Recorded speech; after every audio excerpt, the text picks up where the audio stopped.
Hello everyone, मैं मिथुन सिंह स्वागत करता हूं आप सभी का। आशा करता हूं आप सभी बहुत अच्छे होंगे। आज हम लोग 200 सबसे इंपॉर्टेंट 200 क्वेश्चन जो है टॉपिक वाइज करने वाले हैं। ये क्वेश्चन पेपर जो है आपको बीपीएससी के टीआरई 2.0 के एग्जाम के पॉइंट ऑफ व्यू से बहुत बहुत ज्यादा इंपॉर्टेंट है। साथ में एकलव्य मॉडल रेसिडेंशियल स्कूल के जो एग्जाम देने वाले कैंडिडेट हैं उनके लिए भी इंपॉर्टेंट है। एसएससी दरोगा हो या कोई भी एग्जाम हो जिसमें करंट अफेयर्स आपसे पूछा जा रहा है, इस वीडियो को देख लीजिए। रामबाण वीडियो है। एक और बात, वीडियो के अंत में मैं आपसे कुछ क्वेश्चन पूछने वाला हूं। कुछ करंट अफेयर्स को मैंने बचा कर रखे हैं, वो आपसे मैं पूछूंगा, उसके जवाब आप नीचे कमेंट सेक्शन में दीजिएगा। वो क्वेश्चन बहुत वीवीआई है, तो वीडियो पूरा देखना है आपको। चलिए शुरुआत करते हैं, टाइम वेस्ट आपका बिल्कुल नहीं करेंगे। वेरी फर्स्ट क्वेश्चन आपके सामने ये रहा, यूनेस्को शांति पुरस्कार 2022 से किसे सम्मानित किया गया है, उस व्यक्ति का नाम आपको बताना है। तो देखिए, खालिद अबू अबबाद ये भी नहीं है, मदन सिंह मंजीत या कोई भी नहीं है, जेलेंस्की भी नहीं है। इनका नाम है Angela Merkel. Angela Merkel Germany की फॉर्मर चांसलर है, यानी कि भारत में जैसे प्राइम मिनिस्टर ही सब डिसीजन वगैरह लेते हैं ना, सबसे पावरफुल अथॉरिटी जो है, भले ही पेपर पे राष्ट्रपति हो लेकिन प्राइम मिनिस्टर जो है जियो पॉलिटिक्स को कंट्रोल करते हैं। उसी तरह से जापान में वहां पे चांसलर होता है, तो चांसलर ये फॉर्मर रह चुकी है, यानी कि पूर्व हो चुकी है। अब यहाँ पे ये चांसलर नहीं रही है, लेकिन एंजेला मर्कल को जो है शांति पुरस्कार दिया गया है। चलिए आगे बढ़ेंगे, यहां से इनकी फोटो वगैरह भी आपको दिख रही होगी। चलिए नेक्स्ट क्वेश्चन की ओर हम लोग बढ़ेंगे।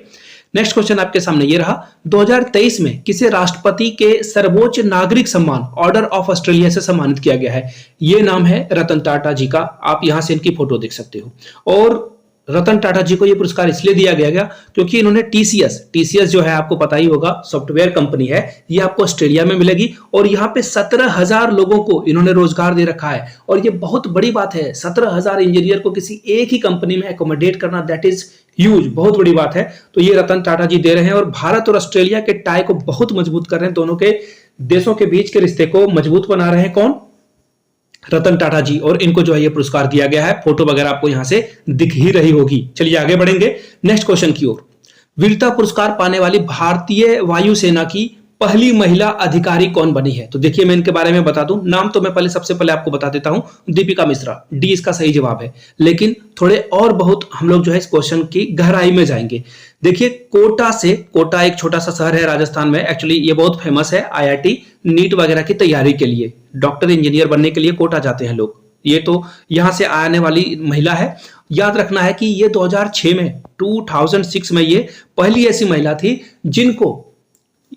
जिनको जो है वायुसेना में शामिल किया गया था। तो ये बहुत बड़ी बात है। और याद रखिए, इन्होंने जो है 2001 में मध्य प्रदेश में जो फ्लड आया था, बाढ़ आया था, वहां पे 47 लोगों को रेस्क्यू किया था इन्होंने। और वायुसेना के माध्यम से, भारतीय वायुसेना के माध्यम से इन लोगों को रेस्क्यू किया गया था, बचाया गया था। किसने काम किया था? दीपिका मिश्रा ने। नाम याद रखना है, फोटो भी देख लेना है आपको। चलिए आगे बढ़ेंगे। वर्ष 2023 में कितने लोगों को पद्म पुरस्कार से सम्मानित किया गया है। तो याद रख लेना है 106। लेकिन मैं आपको बताऊं, ये क्वेश्चन से भी ज्यादा इंपॉर्टेंट आपके लिए क्या है, वो मैं आपको बता देता हूं। ऑप्शन सी इसका सही जवाब है। आपसे ये भी पूछा जा सकता है कितने लोगों को राष्ट्रपति पुरस्कार है, टीचर्स को जो सबसे बेहतरीन प्रदर्शन करते हैं उनको राष्ट्रपति पुरस्कार दिया जाता है, उस व्यक्ति का नाम आपको बताना है। तो देखिए, टोटल भारत के 75 ऐसे टीचरों को सम्मानित किया गया है जो कि शिक्षा के क्षेत्र में बहुत अच्छा काम कर रहे हैं। इन 75 लोगों को यहाँ पे सम्मानित किया गया है। एक्स्ट्रा क्वेश्चन है ना, मैंने इसलिए कहा था क्वेश्चन बहुत वीवीआई बनने वाले हैं। आगे बढ़ते हैं अगले क्वेश्चन की ओर। नेक्स्ट क्वेश्चन आपके सामने ये रहा, गणित के क्षेत्र में सबसे प्रतिष्ठित पुरस्कार है एबेल पुरस्कार। देखिए, एबेल पुरस्कार को गणित का जो है, यानी कि मैथमेटिक्स का जो है नोबेल प्राइज भी कहा जाता है। गणित का जो है नोबेल प्राइज भी इसे कहा जाता है। प्लीज नोट डाउन कर लेना है आपको इसे, ठीक है। चलिए अब इसके बारे में बता देते हैं कि किस व्यक्ति को यह सम्मान मिला हुआ है। नॉर्वे के सरकार के द्वारा जो है हर साल ये पुरस्कार दिया जाता है। नॉर्वे के गवर्नमेंट के द्वारा जो है एक मूवी भी आई थी, नॉर्वे वर्सेस मिसेस चैटर्जी। शायद आप लोगों ने रानी मुखर्जी की वो मूवी देखी होगी। नॉर्वे में जो है बहुत स्ट्रिक्ट रूल है, आप अपने बच्चों को डांट नहीं सकते हैं, जबरदस्ती खाना नहीं खिला सकते, बहुत सारे वहां रूल हैं। खैर, उस पर हम लोग अभी नहीं जाएंगे। नॉर्वे के सरकार के द्वारा मैथमेटिशियन को जो है अवार्ड दिया जाता है और इसे जो है नोबेल प्राइज, गणित का मैथमेटिक्स का नोबेल प्राइज भी कहा जाता है। अब बात करते हैं मिला किसे है। तो देखिए, ये जो क्वेश्चन नंबर है इसका सही जवाब देखिए ऑप्शन नंबर ये, ऑप्शन ए, लुइस कैप्रेली को यह पुरस्कार दिया गया है। ए इसका सही जवाब हो जाएगा। चलिए, मैंने कुछ एक्स्ट्रा एडिशन भी दे दिया है आपको, इंफॉर्मेशन भी दे दिया है। सरस्वती सम्मान 2022 से किसे सम्मानित किया गया है। तो देखिए, सरस्वती पुरस्कार जो है ना, बिरला फाउंडेशन के द्वारा दिया जाता है। के बिरला, आपने बिरला कंपनी का नाम सुना होगा, जो सीमेंट वगैरह, ये सीमेंट क्यों नहीं टूट, ये दीवार क्यों नहीं टूटती है भैया, आपने अपने बचपन में ये जरूर ऐड देखा होगा। वो आदित्य बिरला ग्रुप जिन्होंने आइडिया कंपनी का भी जो है ये लॉन्च किया था, टेलीकॉम कंपनी, वो खैर सक्सेसफुल नहीं रही, उन्हीं के द्वारा ये सरस्वती सम्मान पुरस्कार दिया जाता है। इस बार देखिए शिव शंकरी जी को दिया गया है, ये तमिलनाडु से आती है, और तमिलनाडु से आती है ये, और इन्होंने अपनी आत्मकथा को लिखा है जिसका नाम है सूर्यवंशम, सूर्यवंशम, ठीक है। और इस आत्मकथा के लिए इनको जो है किस सम्मान से सम्मानित किया गया है, सरस्वती सम्मान से सम्मानित किया गया है। फोटो वगैरह आपको दिख रही होगी। आगे बढ़ते हैं। 64 साल के बाद व्यक्तिगत रूप से रमन मैग्सेसे पुरस्कार 2023 किसे दिया गया है? नाम है रवि कन्नन। ये आसाम से आते हैं, याद रखिएगा आप इसे, ये असम से आते हैं। और इनको ये पुरस्कार क्यों दिया गया है? इन्होंने कैंसर के क्षेत्र में बहुत अच्छा रिसर्च किया है, लोगों को ट्रीटमेंट दी है, तो इसके लिए इनको जो है रवि कन्नन को सम्मानित किया गया। इससे पहले बिहार के ही रवीश कुमार, जो कि एनडीटीवी इंडिया में पहले काम करते थे, वो उन्होंने रिजाइन दे दिया है अडानी के अधिग्रहण के बाद। अडानी ने जो है एनडीटीवी को खरीद लिया है। इसके बाद इन्होंने स्वतंत्र पत्रकारिता, इंडिपेंडेंस जो है जर्नलिज्म करने की कोशिश कर रहे हैं ये यूट्यूब पे ही। चलिए, इसका सही जवाब क्या हो जाएगा? रवि कन्नन। चलिए आगे बढ़ते हैं अगले सवाल की ओर। नेक्स्ट क्वेश्चन आपके सामने ये रहा। दादा साहब फाल्के पुरस्कार 2023 में सर्वश्रेष्ठ अभिनेता का पुरस्कार किसे मिला है? तो देखिए, लाइफ टाइम अचीवमेंट की अगर मैं बात करूं ना, तो वहीदा रहमान जी को जो है लाइफ टाइम अचीवमेंट का अवार्ड मिला है, ठीक है, वहीदा रहमान, याद रखिएगा नाम। और फिलहाल एक्टर की बात करूं तो रणवीर कपूर इसका सही जवाब है। कर्तव्य पथ पर 74वें गणतंत्र दिवस परेड के अवसर पर किस राज्य की झांकी ने पहला पुरस्कार जीता है? तो याद रखिएगा, ये पुरस्कार उत्तराखंड को मिला हुआ है, यूके को मिला हुआ है, पहली बात। दूसरी बात, ये पुरस्कार इनको जो है वहां के जो टेंपल है ना, उसको बहुत अच्छे ढंग से इन्होंने रिप्रेजेंट किया है। मानस खंड थीम इनका था, याद रखिएगा, ये भी शायद सवाल एग्जाम में रहे। मानस खंड जो है थीम पे इन्होंने ये इस पे काम किया था। 20 का सही जवाब हो जाएगा। चलिए नेक्स्ट क्वेश्चन की ओर हम लोग बढ़ते हैं। नेक्स्ट क्वेश्चन आपके सामने ये रहा। तेलुगु एसोसिएशन ऑफ लंदन पुरस्कार किसे दिया गया है, किसे सम्मानित किया गया है? क्वेश्चन नंबर 10 है आपसे। तो देखिए, रघुराम जी को यह सम्मान दिया गया है। क्यों? लंदन में ये 10,000 तेलुगु बोलने वाले लोगों को क्या करते हैं, रिप्रेजेंट करते हैं, प्रतिनिधित्व करते हैं, उनके दुख सुख में ये साथ देते हैं, उन्हें कोई समस्या आती है तो ये खड़े होते हैं। आई होप कि आपको सारी बातें समझ में आ गई होगी। 10 क्वेश्चन मैंने करा दिए। 11वें क्वेश्चन की ओर हम लोग बढ़ते हैं। मार्चा चावल को जीआई टैग मिला। ये क्वेश्चन इतना वीवीआई है, इतना वीवीआई कि मैं क्या ही कहूं। ये चावल पश्चिम चंपारण में आपको मिलेगा। चंपारण, जो कि चंपारण मीट के नाम से बहुत फेमस है। आप लोगों ने खाया होगा कि नहीं मुझे नहीं पता, नीचे कमेंट करके खाइएगा। यहाँ तो खैर भंडारा लगा नहीं है। फिलहाल जिन लोगों ने खाया है वो यस या फिर नो जवाब दीजिएगा। अगर कोई वेजिटेरियन है, शाकाहारी है, तो वो नीचे कमेंट करके बोल देना भैया मुझे कोई लेना देना नहीं, मैं शाकाहारी हूं। फिलहाल मार्चा चावल को जीआई टैग दिया गया है। ये जो है बिहार से संबंधित है। आंसर तो हो गया। कहां से है मैंने आपको बता दिया, पश्चिम चंपारण से आपको ये देखने को मिलता है। लेकिन ये जो मार्चा चावल है ये तो पश्चिम चंपारण से संबंधित है, अच्छी बात है। लेकिन ये दिखता कैसा है जानते हो? ये काली मिर्च की तरह दिखता है, ब्लैक पेपर, ठीक है, काली मिर्च की तरह ये दिखता है। और इसे जो है जीआई टैग मिला है। ग्लोबल जो आइडेंटिटीज है, ग्लोबल नहीं, ज्योग्राफिकल आइडेंटिटीज के नाम से जीआई को जाना जाता है। अब देखिए, सिंग्स कोस जो है लकड़ी पर नक्काशी किया जाता है, इसको जो जीआई टैग मिला है, आपको बताना है किस राज्य या फिर यूटी को मिला हुआ है। तो इसका सही जवाब देखिए लद्दाख होगा। यहां से आपको फोटो भी दिख रही होगी, क्या बेहतरीन कलाकारी है। I really admire it. ये जो है आपके घरों में जरूर होना चाहिए। कभी आप जाओ जम्मू एंड कश्मीर तो definitely you have to buy it. इसे जो है जरूर परचेस करें। नेक्स्ट क्वेश्चन की ओर हम लोग बढ़ेंगे। देखिए, रीवा सुंदरजा आम किस राज्य से संबंधित है? तो देखिए, यह आपको मिलेगा मध्य प्रदेश में। इस आम की खासियत मैं आपको बता देता हूं। ये जो है बिना रेसे वाला आम है, इसमें जो है रेसा नहीं मिलता है इस आम में। दूसरी बात, ये शुगर फ्री होता है। अगर कोई डायबिटीज पेशेंट है तो वो इसे खा सकता है। आई होप कि किन्हीं को डायबिटीज नहीं हो, अगर है तो डॉक्टर की सलाह जरूर लें। ऐसा देखिए, प्रोडक्ट लोग तो बढ़ा चढ़ाकर ही बोलते हैं, हो सकता है कि इसमें शुगर के कुछ सिम्टम्स हो, आपको प्रॉब्लम आ जाए, तो प्लीज डॉक्टर से सलाह लें। ऐसे इसे शुगर फ्री कहा जाता है। तो मैंने आपके साथ इसकी जानकारी साझा कर दी। नगीना वुड क्रॉफ्ट ये जो है किस राज्य से संबंधित है? तो देखिए, नगीना वुड जो है आपको यूपी में मिलेगा। और मैं आपको बताऊं ना, ये मुझे लद्दाख वाले से भी ज्यादा जो है पसंद है। इसकी लकड़ी की जो कलाकारियां हैं, आप यहां से फोटो देखो, क्या बेहतरीन है, मन मोह लेगी आपकी। सही जवाब क्या है? Option number B, Uttar Pradesh के साथ आपको जाना था। अगले क्वेश्चन की ओर हम लोग जाएंगे। मरथंडम शहद कहां से मिलेगा आपको? मरथंडम शहद आपको मिलेगा तमिलनाडु से। अब ये देखिए क्यों जो है फेमस है, प्रसिद्ध है, इसका रीजन देखिए मैं आपको बताता हूं। ये जो है बीपी को कंट्रोल करता है। और वैसे भी शहद आपको जो है गुनगुने पानी के साथ, वार्म वाटर के साथ अर्ली मॉर्निंग में आपको लेना चाहिए। पहला मील आपके जो बॉडी में जाना चाहिए वो यही है शहद। गर्म पानी लेकर जाओगे, आपका गला साफ रहेगा। मैं रोज सुबह लेता हूं और डेफिनेटली इट हेल्प्स, ये बहुत मदद करता है आपकी। तो फिलहाल इसका जो सही जवाब है वो देखिए, ये तो तमिलनाडु है ही। ये बीपी में काम करेगा आपका, और ब्लड काउंट को भी ये बढ़ाएगा। अगर किसी को हार्ट प्रॉब्लम है ना, हार्ट डिजीज है, यानी हार्ट की कोई दिक्कत है, इसमें भी आप जो है इसको ले सकते हो। और वैसे भी शहद को जो है बताया जाता है कि पहले जो जड़ी बूटी में है शहद को मिलाया जाता था। That's fantastic. अब बात करते हैं बसोली पेंटिंग की। तो देखिए बसोली पेंटिंग जो है ये कहां से संबंधित है, तो इसका देखिए सही जवाब क्या हो जाएगा, जम्मू एंड कश्मीर। यहाँ पे देखिए भगवान वगैरह की जो है ऐसे पांडुलिपि की तरह समझ लो। ये पेंटिंग बहुत समय तक जो है कोर्ट केस होता रहा इस पे, और फाइनली डिसीजन आया है जम्मू एंड कश्मीर के फेवर में। ये पांडुलिपि की तरह काम करता है और बहुत लोगों ने इसे जो है जीवंत रखा है पीढ़ी दर पीढ़ी। सही जवाब आपका ऑप्शन नंबर सी बन रहा है। आगे बढ़ेंगे अगले क्वेश्चन की ओर।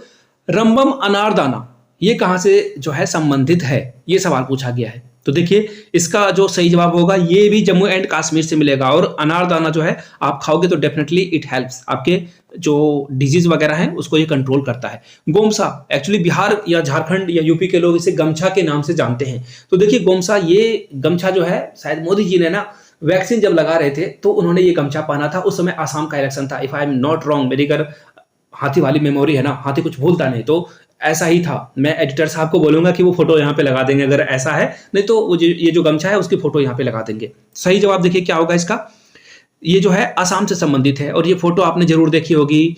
वो जो एक एथलीट है जिनका नाम दास है, मैं भूल रहा हूँ, वो बहुत रनर एथलीट है, वो रन करती है। और उन्होंने जो है Hima Das if I am not wrong, Hima Das उनका नाम है। उन्होंने जो है ये गमछा जो है जीत के बाद पहना था। दोनों की फोटो अगर होगी पॉसिबल तो मैं लगवा दूंगा। चलिए फिलहाल आगे बढ़ेंगे। थेकल रतन क्राफ्ट जो है ये किस राज्य से संबंधित है। देखिए नाम पढ़ने में आपको दिक्कत आ रही है, डेफिनेटली ये कहां का होगा, साउथ का होगा या फिर नॉर्थ ईस्ट का होगा। देखिए मैं फिलहाल जो है रेसिज्म नहीं फैला रहा हूं, बस याद करने के लिए आपको ट्रिक बता रहा हूं। इसका जवाब होगा तमिलनाडु। और ये बंबू यानी कि जो बांस के कलाकारी है ना, उसमें आपको ये देखने को मिलेगा। फोटोज लग जाएगी, देख लेना आप। चलिए आगे बढ़ते हैं।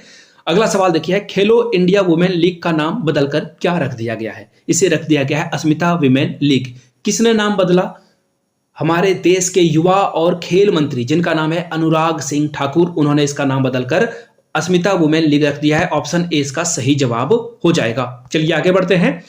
चर्च गेट रेलवे स्टेशन का नाम बदलकर सीडी देशमुख रेलवे स्टेशन रखा गया है। आपको बताना है चर्च गेट रेलवे स्टेशन कहां मिलेगा आपको। आप सभी को जानकर बहुत खुशी होगी कि ये मूवी वगैरह जो देखते हैं ना उन्हें पता होगा। और इसका सही जवाब क्या हो जाएगा, इसका सही जवाब हो जाएगा ऑप्शन नंबर ए। चलिए आगे बढ़ते हैं अगले सवाल की ओर। नेक्स्ट क्वेश्चन आपके सामने ये रहा। नेहरू मेमोरियल संग्रहालय और पुस्तकालय सोसाइटी का नाम बदलकर प्रधानमंत्री संग्रहालय और पुस्तकालय सोसाइटी रखा गया है। देखिए ये न्यू दिल्ली में स्थित है। सीधा सीधा बात है, नेहरू जी के पुराने जो उन्होंने किताबें पढ़ी है, कोट वगैरह पहना है, उनके संबंधित जितने भी बिलोंगिंग्स हैं यहाँ पे रखा गया था। साथ में उनको जो अवार्ड मिला है, प्राइज मिला है, लोगों के द्वारा सम्मान मिला है अलग अलग देशों में जो प्रधानमंत्री जाते हैं, तो ये आपको यहाँ पे रखा गया था। नेहरू मेमोरियल इसका नाम था। मोदी जी ने इसका नाम बदलकर पीएम मेमोरियल रख दिया। अब यहाँ पे लाल बहादुर शास्त्री, नेहरू जी के साथ साथ जितने भी प्राइम मिनिस्टर हैं उनसे जुड़े हुए यादगार चीजों को यहाँ पे रखा जाएगा, प्रदर्शनी लगाई जाएगी। You can go and watch, आप जाकर देख सकते हो। फिलहाल हम लोग वॉच करेंगे अगले क्वेश्चन को। इस्लाम नगर गांव का नाम बदलकर क्या रख दिया गया है। नाम बदलने की प्रथा बहुत है। जगदीशपुर, याद रखिएगा जगदीशपुर जो है इसका सही जवाब हो जाएगा। स्वच्छ भारत अभियान का नाम बदलकर क्या रखा, ये तो क्वेश्चन मेरा कलेजा है, जिगर है। ये क्वेश्चन एग्जाम में डेफिनेटली आएगा, कहीं ना कहीं जो भी एग्जाम हो करंट अफेयर्स में ये क्वेश्चन बनेगा और 90% बच्चे फेल हो जाएंगे। आई मीन अब आप लोग 90% में नहीं हो, वो 10% में आप आ चुके हो। इसका सही जवाब हो जाएगा सुंदर भारत। सी इसका सही जवाब होगा। आप बताना कितने लोग इसका आंसर जान रहे थे, दिल पे हाथ रखकर बताना। अगर जिन लोगों को पता था प्लीज कमेंट कीजिएगा कि हाँ मुझे पता था, सुंदर भारत लिख देना। आप नहीं पता था तो थैंक यू जरूर लिख देना। चलिए आगे बढ़ते हैं। उत्तर प्रदेश के अलीगढ़ का नाम बदलकर क्या रखा गया है। तो अलीगढ़ को हरिगढ़ बदल दिया है। देखो गढ़ को गढ़ से तो डेफिनेटली आपको बहुत आसानी से याद हो जाएगा, यूपी में आपको देखने को ये मिलता है। चेन्नई रेलवे स्टेशन का नाम बदलकर क्या रखा गया है? मैं आपको बता दूं, इनका नाम एमजी रामाचंद्रन सेंट्रल रखा गया है। ठीक है, देखिए इसका रीजन क्या है। ये एमजीआर क्या थे? पहले तमिलनाडु के सीएम थे, पहली बात। दूसरी बात, ये बहुत बड़े एक्टर थे, बाद में इन्होंने जो है पॉलिटिक्स को ज्वाइन किया था। दूसरी बात, ये करुणानिधि के दोस्त थे। अब बोलोगे आपको इतनी नॉलेज कहां से है? मैंने एक मूवी देखी थी इन पे, और इस मूवी में ना बहुत सारे मिथ टूट जाएंगे आपको। ये दोनों दोस्त हुआ करते थे, फिर दोनों अलग अलग पार्टी बन गई, और तमिलनाडु में दोनों ही प्रमुख पार्टियां हैं। एक और बात मैं आपको बताता हूं, ये सीएम बने, एक्टर थे, पॉलिटिशियन थे, साथ में जयललिता के, एक्चुअली जयललिता भी एक जो है एक्ट्रेसेस थी, अभिनेत्री थी, और इन दोनों के बीच में प्रेम हुआ। और ये जो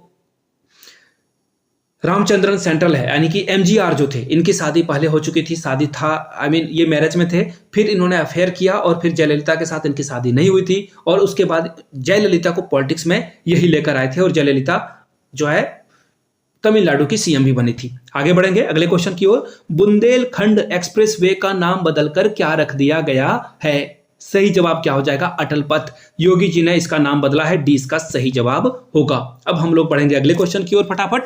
नेक्स्ट क्वेश्चन देखो आपके सामने, ये रहा। उत्तर प्रदेश के फैजाबाद रेलवे जंक्शन का नाम बदलकर क्या रख दिया गया है? अब बोलोगे नाम बदलने वाले क्वेश्चन क्यों आ रहे हैं? आएंगे एग्जाम में, आएंगे तो आप वहां पे फंसोगे। देखिए इसका सही जवाब क्या हो जाएगा? अयोध्या कैंट इसका नाम बदलकर रख दिया गया है। ठीक है, चलिए अगले सवाल की ओर हम लोग बढ़ेंगे। अगला सवाल देखिए क्या है। 32वां ओलंपिक किस खेल में खेला गया है? नेक्स्ट क्वेश्चन आपके सामने है। 32वां 32nd ओलंपिक कहां पर खेला गया है? जापान। सही जवाब क्या है? जापान में ये जो है समर ओलंपिक हुआ था। ऑप्शन बी इसका सही जवाब होगा। सबसे ज्यादा गोल्ड मेडल जो है जीता गया था वो है 39। किसके द्वारा? यूएसए, अमेरिका के द्वारा। सबसे ज्यादा गोल्ड जो मेडल जो है 113, ये भी जो है अमेरिका के द्वारा जीता गया था। नंबर 1 पोजीशन पे ये रहा था। भारत की भी बात करेंगे, घबराना नहीं है आपको। अगले क्वेश्चन की ओर हम लोग बढ़ते हैं। टोक्यो ओलंपिक में सबसे ज्यादा पदक किसने जीते थे? मैंने अभी आपको बताया ना, अमेरिका। अब मैं आपसे क्वेश्चन पूछूंगा, दूसरे नंबर पे कौन रहा था? आपका होमवर्क है, नीचे जरूर लिखना कमेंट सेक्शन में। HW में दूसरे नंबर पे कौन रहा था? उसने कुल कितने जो है मेडल जीते हैं। तीसरे नंबर पे कौन रहा था? चौथे नंबर पे कौन रहा था? बस इतना जो है आप काम कर देना। और उन्होंने कितने कितने मेडल जीते हैं, भारत के बारे में अभी बात कर लेंगे। टोक्यो ओलंपिक में भारत को कौन सा पोजीशन यानी कि स्थान प्राप्त हुआ था? तो इसका सही जवाब देखिए दोस्तों 48 हो जाएगा। भारत ने 48वें नंबर पे भारत जो है रहा था, और अच्छा प्रदर्शन हुआ था। देखिए यहाँ पे मैं और कुछ चीजों को पहले एक्सप्लेन करना चाहूंगा। देखिए कुछ बातें बता देता हूं जो एग्जाम में आपसे पूछे जाएंगे। भारत ने यहाँ पे 1 गोल्ड मेडल जीता, 2 सिल्वर मेडल जीता, और 4 जो है ब्रॉन्ज मेडल जीता है। अब देखिए आप लोगों के लिए काम में बढ़ाने वाला हूं। गोल्ड मेडल तो सभी को पता है, नीरज चोपड़ा। लेकिन ये 2 सिल्वर मेडल किसने जीता था? एक मिरार्थी सबसे पहले मेडल इन्होंने लेकर आया था, और 4 ब्रॉन्ज मेडल जो है किन किन लोगों ने जीता है, सारे के सारे नाम कोई लिख देना तो क्या कहूं, कलेजा बन जाएगा मेरा। नीचे कमेंट करके सभी के नाम मेडल के साथ जरूर लिख दें। कोई भी अगर अच्छे लोग हैं जो दूसरे की भलाई करना चाहते हैं और अपना भी भला करना चाहते हैं, नीचे कमेंट करके बताइएगा। फिलहाल आगे बढ़ेंगे। फीफा महिला विश्व कप 2023 कहां पर आयोजित किया गया है? तो देखिए फीफा महिला विश्व कप 2023 का जो आयोजन स्थल है उसका नाम है ऑस्ट्रेलिया एंड न्यूजीलैंड। देखो ऑप्शन सी। अब क्वेश्चन ये पूछा जाएगा इसे जीता किसने था? तो ठहरो, सब्र करो, अगले क्वेश्चन में यही है। अगला क्वेश्चन क्या है? यही है, जीता किसने था? स्पेन ने। अब बोलोगे एक क्वेश्चन और बनता है, हराया किसे था? रनर अप कौन था? तो देखिए रनर अप जो टीम थी वो थी इंग्लैंड रही थी यहाँ पे दूसरे नंबर पे। अगले सवाल की ओर हम लोग बढ़ेंगे। ठीक है भैया, जीता किसने ये भी बता दिया, हरा कौन ये भी बता दिया, कहां पे खेल हुआ वो ये भी जो है बातें आपने बता दी। तो फीफा महिला विश्व कप 2023 का गोल्डन बूट का प्राइज किसने जीता है उसके भी नाम बता दे। तो देखिए इसका नाम है हिनाता मियाजावा, जो कि जापान की है, और इन्होंने 5 गोल दागे हैं। धनाधन गोल इन्होंने 5 कर दिए हैं। एक्चुअली ऐसा लगा दो, नहीं तो फिर नीचे ग्रामर मोंगर आ जाएंगे और बोलेंगे क्या लिख रहे हो गलत। फिलहाल आगे बढ़ेंगे। खेलो इंडिया यूनिवर्सिटी गेम्स 2023 का आयोजन किस राज्य में, किस स्टेट में किया गया? यूपी इसका सही जवाब है। और सबसे ज्यादा जो है मेडल किस यूनिवर्सिटी ने जीते? यहां भी है, पहला स्थान किसे मिला है? तो देखिए पंजाब यूनिवर्सिटी को सबसे ज्यादा जो है मेडल जो है मिला हुआ है। इससे पहले मैंने करंट अफेयर्स जो है डिटेल्स में करा रखी है हर महीने की, उसका लिंक जो है डिस्क्रिप्शन बॉक्स में मिलेगा। Please do go and watch them, बहुत इंपॉर्टेंट करंट अफेयर्स है वहां पे। सही जवाब क्या होगा? Option number B. अब पूछा गया सर्वश्रेष्ठ पुरुष एथलीट यानी कि सबसे अच्छे पुरुष वर्ग में जो है एथलीट का पुरस्कार किसे मिला है? तो देखिए इसका सही जवाब हो जाएगा शिवा श्रीधर। और इन्होंने जो है ये स्विमर है, तैराक खेल ये खेलते हैं, स्विमर है, याद रखना है आपको, ये स्विम करते हैं और 8 गोल्ड मेडल इन्होंने जीते हैं, 8 रिपीट, तो 20 का क्या होगा, सही जवाब हो जाएगा। आगे बढ़ेंगे। खेलो इंडिया यूनिवर्सिटी गेम्स 2023 में सर्वश्रेष्ठ महिला एथलीट का अवार्ड श्रृंगी बांदेक ने जीता है, वो किस खेल से संबंधित है, आसान सा हो जाएगा। देखिए खेलो इंडिया में मेल भी स्विमर थे और फीमेल भी जो है स्विमर है, याद रखिएगा इस बात को, और सही जवाब क्या हो जाएगा, ऑप्शन नंबर सी, तैराकी। चलिए आगे बढ़ते हैं।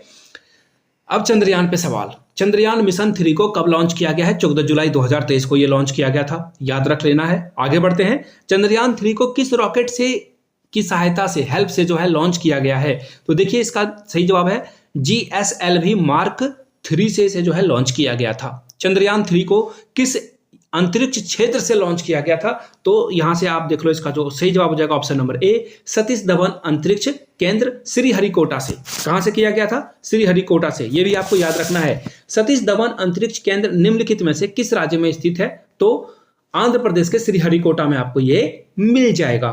चंद्रयान 3 अभियान में जो है भारत का चंद्रमा के लिए कौन सा मिशन है, नाम में देखो छिपा हुआ है, तीसरा आसान सा सवाल था, बी लड्डू क्वेश्चन। आगे बढ़ेंगे। निम्नलिखित में से कौन सा चंद्रयान 3 का हिस्सा नहीं होगा, मैं आपको बताऊं, यहां पे आपको लैंडर मिलेगा, रोवर मिलेगा, और जो है ये प्रोद्योलन मॉड्यूल यानी कि प्रोजुलेशन मॉड्यूल भी आपको देखने को मिलेगा, लेकिन ऑर्बिटर नहीं मिलेगा। आप बोलोगे बिना ऑर्बिटर का काम चलेगा क्या, मैं कहूंगा नहीं चलेगा भैया, लेकिन तो फिर हम लोग लेके नहीं गए तो काम कैसे चलेगा। तो देखिए हम लोगों ने चंद्रयान 2 जो लॉन्च किया था ना, उसी का ऑर्बिटर यूज करेंगे, हम लोग भारतीय हैं, मिशन में भी जो है हम लोग जो है जुगाड़ लगा लेंगे। सही जवाब क्या हो जाएगा, ऑप्शन नंबर ए, और पैसा भी बचा लेंगे। मिशन चंद्रयान 3 के लैंडर का नाम क्या है, लैंडर का नाम क्या हो जाएगा, विक्रम। कहां है, ये रहा, ऊपर में ही तो है, ऑप्शन ए इसका क्या होगा, सही जवाब हो जाएगा। चलिए आगे बढ़ते हैं अगले क्वेश्चन की ओर। मिशन चंद्रयान 3 के रोवर का नाम आपको बताना है, तो देखिए मिशन चंद्रयान 3 के जो रोवर का नाम था वो था विक्रम। कहां है भैया विक्रम, ऑप्शन नंबर ए इसका क्या होगा, सही जवाब हो जाएगा। ठीक है, एक्चुअली विक्रम मैंने बता दिया, ये इसका नाम प्रज्ञान था, सॉरी, इसका नाम जो है प्रज्ञान रोवर था, इसका बी इसका सही जवाब हो जाएगा। ठीक है, आगे बढ़ते हैं। चंद्रयान 3 के लैंडर और रोवर का मिशन कितने दिन का था, how many days, very easy, 14 day, 14 days. आप लोगों ने बहुत बार जो है चंद्रमा के बारे में पढ़ रखा होगा, 14 डेज इसका सही जवाब होगा। भारत ने चंद्रयान 3 के लॉन्च से पहले आर्टेमिस समझौते पर हस्ताक्षर किया था, आपको बताना ये समझौता कब से शुरू हुआ है। देखिए जब आप चंद्रमा पे जाओगे ना, तो आपको एक ट्रीटी साइन करनी होती है, अमेरिका ने इसकी शुरुआत करी थी, इसका सही जवाब हो जाएगा 2020, भारत ने 2020 में जो इसे साइन कर लिया था। तो चलिए आगे बढ़ते हैं अगले क्वेश्चन की ओर। अब जो भी क्वेश्चन बनेंगे वो चंद्रयान के बाद सूर्ययान यानी कि जो हम लोगों का सोलार मिशन है उसके बारे में बात करेंगे। चलिए पहले क्वेश्चन की ओर हम लोग बढ़ते हैं। सूर्य का अध्ययन करने के लिए इसरो के द्वारा जो लॉन्च किया गया मिशन है उसका नाम आपको बताना है। तो देखिए इसका नाम है आदित्य L1। क्या नाम है, आदित्य L1। और हो सकता है कि चंद्रयान के बाद जो सूर्ययान से क्वेश्चन है वो डेफिनेटली बनेगा, और हम लोग चाहते हैं कि आदित्य L1 जो है यहाँ पे सक्सेसफुल हो हमारे देश के लिए, और एशिया में हम लोग पहले बन जाएंगे। खैर इसके ऊपर भी मैंने क्वेश्चन आप लोगों के लिए तैयार किया है, यहां से देख पाओगे। आदित्य L1 को इसरो के द्वारा कब लॉन्च किया गया है, आपको उस डेट को याद रखना है। मैं आपको बता दूं 14 जुलाई को हम लोगों ने जो है चंद्रयान 3 लॉन्च किया था, एग्जाम में ये क्वेश्चन पूछने वाला है। अब आदित्य L1 को हम लोगों ने कब लॉन्च किया है, ये भी सवाल बनेगा, और ये डेफिनेटली वेरी गुड क्वेश्चन है। तो याद रखिएगा 2 सितंबर को हम लोगों ने जो है इसे लॉन्च कर दिया है। अब ये जाकर जो है क्या करने वाला है, सन को जो है स्टडी करेगा और बहुत सारी जानकारियां हम लोगों को देने वाला है। आगे बढ़ते हैं नेक्स्ट क्वेश्चन की ओर। आदित्य L1 में जो L है वो जो है किसे रिप्रेजेंट कर रहा है, किसे जो है प्रदर्शित कर रहा है। तो इसका नाम देखिए, जो लैग्रांजेस है ना, ये एक साइंटिस्ट थे, इन्होंने जो है सन वगैरह की जो है जो दूरी है, डिस्टेंस है, इसे मापने का काम किया। ये बहुत बड़े मैथमेटिशियन थे, जिनका मैथ ऑनर्स होगा उन्होंने लैग्रांजेस थ्योरम के बारे में जरूर पढ़ा होगा, पार्ट 3 में, आई मीन ग्रेजुएशन के फाइनल ईयर में इसको जरूर पढ़ा होगा। आगे बढ़ते हैं। निम्नलिखित में से किस रॉकेट के द्वारा आदित्य L1 मिशन को लॉन्च किया गया है, उस रॉकेट का नाम बताना है आपको। तो देखिए इसका नाम हो जाएगा PSLV। यहां से देखो, ये सॉरी ये नहीं, ये PSLV C57 है, यानी कि पहला ऑप्शन इसका करेक्ट है, मैंने बी पे लगा रहा था। यहां से देखो PSLV C57 इसका क्या होगा, एब्सोल्यूट करेक्ट हो जाएगा। ए के साथ आपको आगे बढ़ना होगा। चलिए आगे बढ़ेंगे नेक्स्ट क्वेश्चन की ओर। नेक्स्ट क्वेश्चन आपके सामने ये रहा, आदित्य 11 मिशन जो इंडिया जो है लॉन्च कर चुका है, आपको ये बताना है कि किस एजेंसी के साथ इंडिया ने हाथ मिलाया है इस मिशन को लॉन्च करने के लिए। नासा नहीं है, जैक्सा देखिए ये जापान की जो है अंतरिक्ष मिशन है, जैसे कि हम लोगों के यहाँ इसरो है, अमेरिका के पास नासा है, उसी तरह से जैक्सा जो है ये जापान की है। और रोस्कोमोस ये देखिए रसिया की अंतरिक्ष एजेंसी का नाम है, याद रखिएगा इसे, स्पेस एजेंसी का नाम है। लेकिन आपको जानकर हैरानी होगी कि हम लोगों ने किसी के साथ भी जो है हाथ नहीं मिलाया है, खुद से आत्मनिर्भर होकर खुद से जो है इसको लॉन्च कर दिया है। डी आपका क्या होगा, एब्सोल्यूट करेक्ट आंसर हो जाएगा। चलिए नेक्स्ट क्वेश्चन की ओर हम लोग बढ़ते हैं। L1 बिंदु और पृथ्वी के बीच कितनी दूरी है, डिस्टेंस आपको बताना है। देखो 1.5 मिलियन कहीं दिख रहा है क्या, दिख रहा है ऑप्शन बी में। 1.5 किलोमीटर जो है इसकी दूरी है। 53 का राइट आंसर क्या हो जाएगा, ऑप्शन नंबर बी के साथ बढ़ना था आपको आगे। चलिए आगे बढ़ेंगे नेक्स्ट क्वेश्चन की ओर। आदित्य 11 मिशन का प्रमुख जो मोटिव है, ऑब्जेक्टिव है, ये आपको बताना है इसका क्या है। तो देखिए इसका जो मोटिव है ऊपरी, देखिए एक्चुअली ये सोलर जो सूरज है उसके जो अलग अलग एक्टिविटीज हैं उसे जो है ये अच्छे से देखने वाला है, अलग अलग चीजों को परखने वाला है। तो देखिए जहां जहां भी सन वाली बात होगी या सोलार वाली बात होगी वो सारी बातें यहाँ पे सही हो जाएगी। पहला तो सही हो गया। दूसरा देख लो, सौर प्रभा मंडल का अध्ययन करेगी, बिल्कुल सही बात है। और जो क्रोमोसोफेरिक और जो क्रॉनिकल हीटिंग है, हीटिंग यानी कि सन की ही बात हो रही है, तो ये भी हम लोग करने वाले हैं, यानी कि इसका जो सही आंसर होगा ऑप्शन नंबर डी, यानी कि all of the above is the right answer. D के साथ आपको आगे बढ़ना था। नेक्स्ट क्वेश्चन की ओर हम लोग बढ़ेंगे। भारत जो है सूर्य मिशन लॉन्च करने वाला एशिया का कौन सा देश बन गया है। तो याद रखना है आपको, इससे पहले 2 और कंट्री जो है लॉन्च कर चुकी है ये मिशन। हम लोग तीसरे नंबर पे हैं, और तीसरे नंबर पे हैं यानी कि ऑप्शन सी का क्या होगा, एब्सोल्यूट करेक्ट आंसर हो जाएगा। चलिए आगे बढ़ते हैं।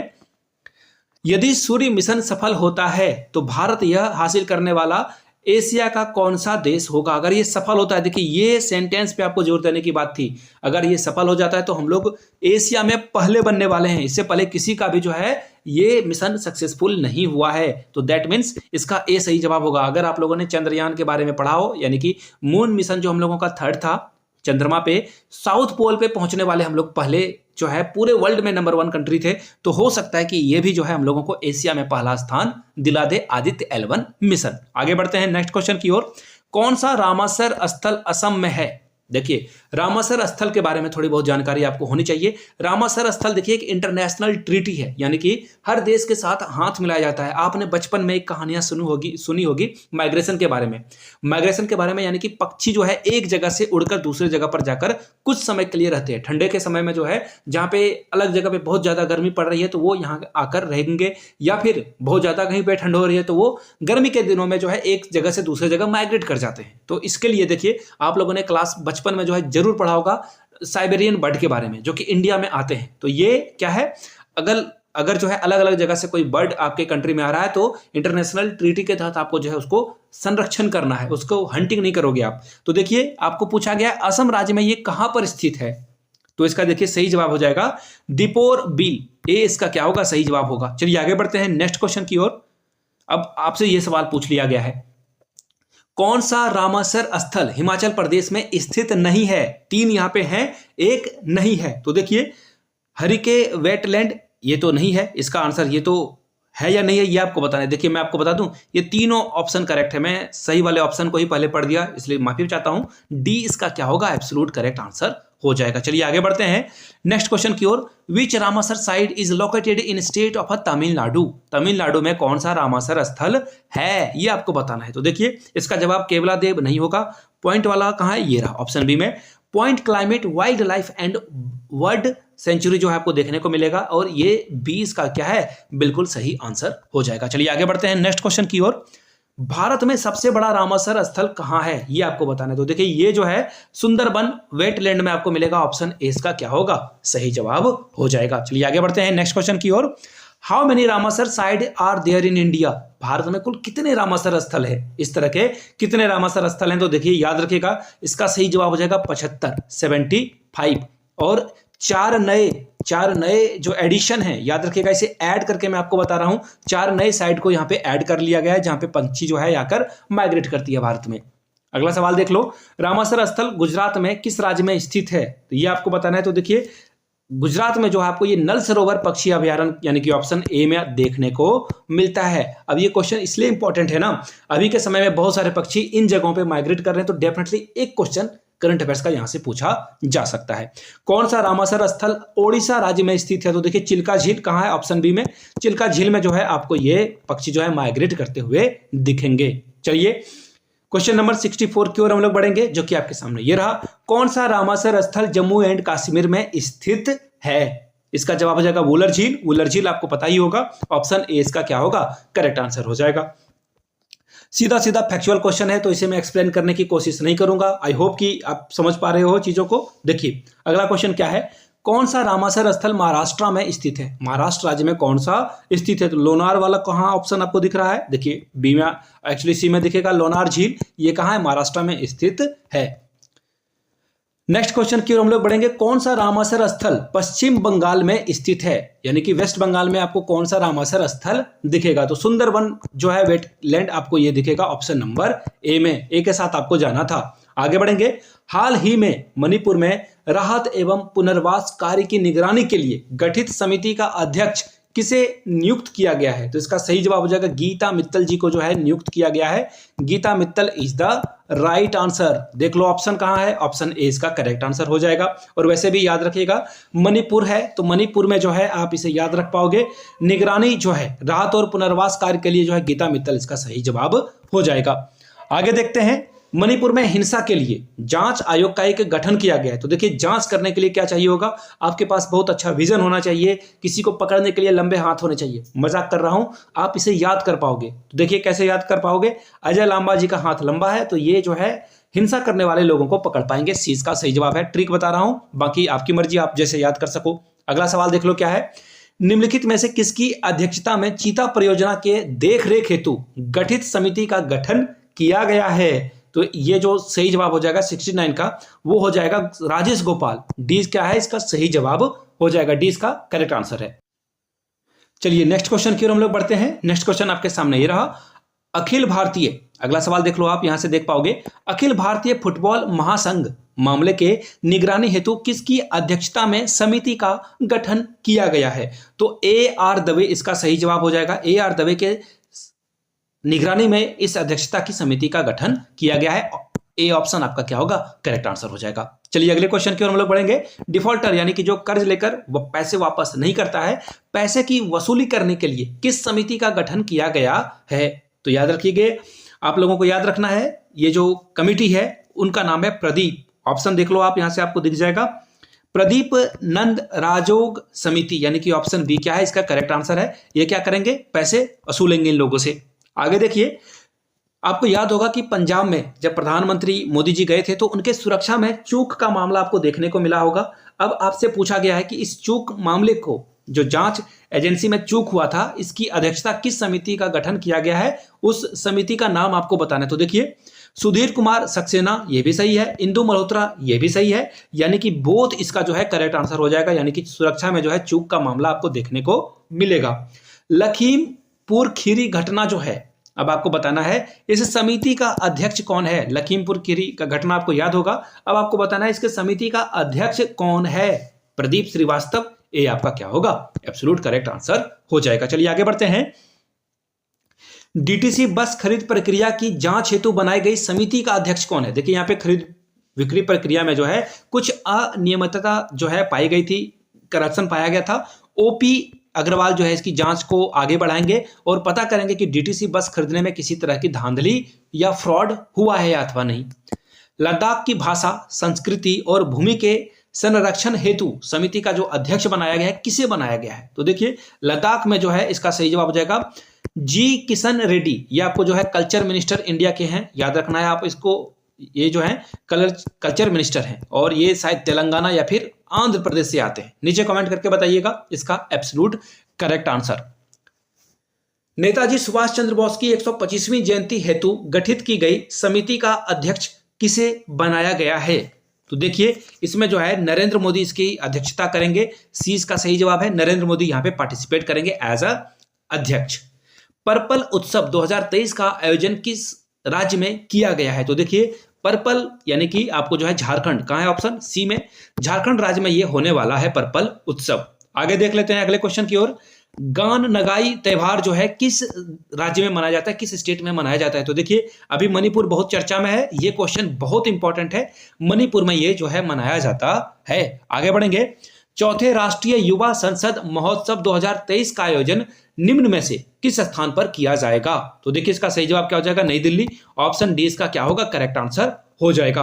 आगे बढ़ते हैं नेक्स्ट क्वेश्चन की ओर। विज्ञान साहित्य महोत्सव 2023 का जो है आयोजन किस स्थान पर किया जाएगा? तो विज्ञान महोत्सव आपको भोपाल में देखने को मिलेगा, डी इसका क्या होगा, करेक्ट आंसर हो जाएगा। चलिए अगले क्वेश्चन की ओर हम लोग बढ़ते हैं। गंगा पुष्करेलु उत्सव जो है कहां पर मनाया जाता है? वाराणसी कहां दिख रहा है आपको? ऑप्शन बी में, 20 का क्या होगा, सही जवाब हो जाएगा। आगे बढ़ लेते हैं हम लोग। G20 फ्लावर फेस्टिवल 2023 का आयोजन निम्नलिखित में से किस स्थान पर किया गया है? तो देखिए फ्लावर फेस्टिवल न्यू दिल्ली में किया गया है, ऑप्शन ए आपका क्या होगा, एब्सोल्यूट करेक्ट आंसर हो जाएगा। आगे बढ़ते हैं फटाफट रिवीजन वाली क्लास में। मथुरा धर्म मेला 2023 में जो है आयोजित किया गया है, आपको बताना है किस स्थान पर यह किया गया है। तो देखिए इसका सही जवाब हो जाएगा ऑप्शन नंबर सी, यानी कि वेस्ट बंगाल में जो है आपको ये देखने को मिलता है। सी के साथ आप जो है आगे बढ़ सकते हो। अगला सवाल देखिए, रोगालू बोहाग बिहू ये जो है त्योहार किस राज्य से संबंधित है? तो देखिए बिहू नृत्य आपने जो है सुना होगा, असम से संबंधित है, डी इसका क्या होगा, सही जवाब हो जाएगा। आगे बढ़ते हैं। निम्नलिखित में से किस स्थान पर माधवपुर मेला 2023 का आयोजन किया गया है? सही जवाब क्या हो जाएगा, गुजरात। गुजरात में यह किया गया है, डी इसका क्या होगा, एब्सोल्यूट करेक्ट आंसर हो जाएगा। निम्नलिखित में से किस स्थान पर थावे महोत्सव 2023 का जो है आयोजन किया गया है? थावे यानी कि बिहार, कहां है ऑप्शन? ऑप्शन बी आपको जो है मिल जाएगा, बी की ओर आपको बढ़ना है। आगे बढ़ते हैं।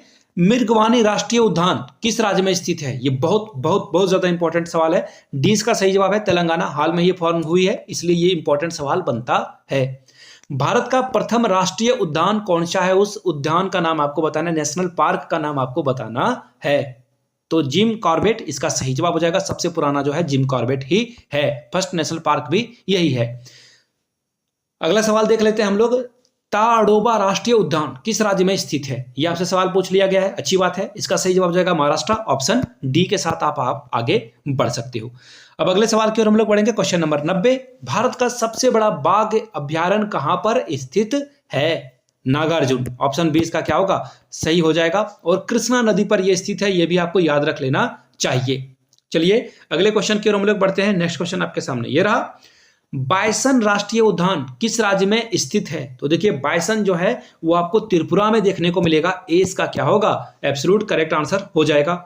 चलिए अगले क्वेश्चन की ओर हम लोग बढ़ते हैं। मुदुमलाई पशु विहार जो है मेला किसके लिए प्रसिद्ध है? मुदुमलाई जो एनिमल सेंचुरी है वो किसके लिए प्रसिद्ध है? तो बाघों के लिए ये प्रसिद्ध है। बाघों के बारे में जो है आप इसको जान लीजिए, बाघों के बारे में ये प्रसिद्ध है और बहुत सारे बाघ जो है यहाँ पे लाकर रखे गए थे। यहाँ से आप जो इसकी फोटो भी देख सकते हो बाघ की। चलिए अगले सवाल की ओर हम लोग बढ़ते हैं। KBR राष्ट्रीय उद्यान किस राज्य में स्थित है? तो देखिए तेलंगाना में आपको जो है देखने को मिलेगा KBR राष्ट्रीय उद्यान। अगला सवाल देखिए क्या है। बुक्सा बाघ परियोजना राज्य में जो है किस भारत के राज्य में ये स्थित देखने को मिलेगा? देखिए पश्चिम बंगाल में आपको देखने को मिलेगा, डी इसका क्या है, सही जवाब हो जाएगा। समुद्री राष्ट्रीय उद्यान किस राज्य में स्थित है? तो देखिए समुद्री राष्ट्रीय उद्यान आपको कहां देखने को मिलेगा, गुजरात में, ऑप्शन सी के साथ आप आगे बढ़ोगे। चलिए आगे बढ़ते हैं नेक्स्ट क्वेश्चन की ओर। दंपा टाइगर रिजर्व किस राज्य में स्थित है? तो देखिए दंपा राष्ट्रीय उद्यान जो है मिजोरम, यानी कि ऑप्शन 20 का सही जवाब हो जाएगा, बी के साथ आप आगे बढ़ सकते हो। राष्ट्रीय खेलों में भारत के लिए स्वर्ण पदक जीतने वाली पहली महिला कौन है? राष्ट्रीय ओलंपिक में जो है खेल में भारत के लिए सबसे पहले स्वर्ण पदक जीतने वाली महिला का नाम बताना है। तो देखिए कमलजीत, यहां देख लो ऑप्शन, कमलजीत संधू, सी इसका क्या होगा, सही जवाब होगा। इन्होंने यहाँ पे गोल्ड मेडल जीता है, आप इनकी फोटो भी देख सकते हो। चलिए आगे बढ़ लेते हैं हम लोग। 2023 में एशियाई गेम का कौन सा संस्करण, कौन सा एडिशन खेला जा रहा है? तो इसका सही जवाब है 19वां। यहां से देख लो ऑप्शन सी के साथ आप आगे बढ़ोगे, यानी कि 19वां संस्करण अभी खेला जा रहा है। राष्ट्रीय खेल 2023 का आदर्श यानी कि जो थीम है, मोटो है, वो क्या है आपको ये बताना है। तो देखिए इसका मोटो क्या है, हार्ट टू हार्ट, यानी कि दिल से दिल मिले खेल ऐसा होना चाहिए।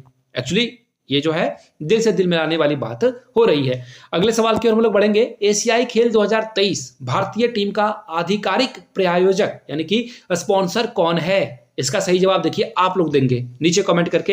अडानी है, जियो है, टाटा है या अमूल है? नीचे कमेंट करके इस सवाल का जवाब दीजिए ताकि मुझे भी पता चल सके वीडियो आपने यहां तक देख ली है। अगर ये आंसर नहीं पता है तो नीचे कमेंट सेक्शन में जय हिंद लिखिएगा, मैं आपको आंसर जो है रिप्लाई सेक्शन में कर दूंगा। वीडियो यहां तक देख लियो तो प्लीज शेयर कीजिए। आखिरी मोमेंट में ये रामबाण वीडियो है आप लोगों के लिए बहुत ही फ्रूटफुल होने वाला है। अपने दोस्तों तक भी इस वीडियो को पहुंचाएं। अगर पहली बार चैनल पे आए चैनल को सब्सक्राइब करते हुए जाना है। Thank you so much for watching this video. Have a good day.